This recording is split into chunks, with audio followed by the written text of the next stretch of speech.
Hello and welcome to Penton UK. This is a video tutorial for controlling your TERRACOM module output level via a third-party device. To start, please make sure you've selected the Setup 1 menu and then the Function Libraries tab.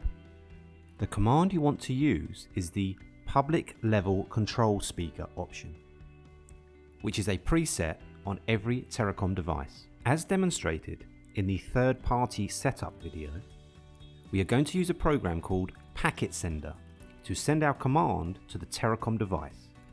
We specify the IP address and the port and send the ASCII command as shown on screen.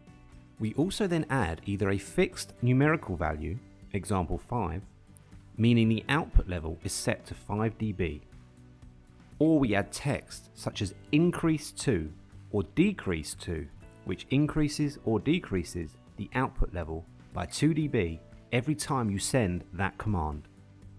Once sent, you'll see the command appear in the table below with an ASCII code 200 indicating a successful execution. Please make sure you subscribe to our Penton UK channel for updates on further TERRACOM training videos. Thank you for watching.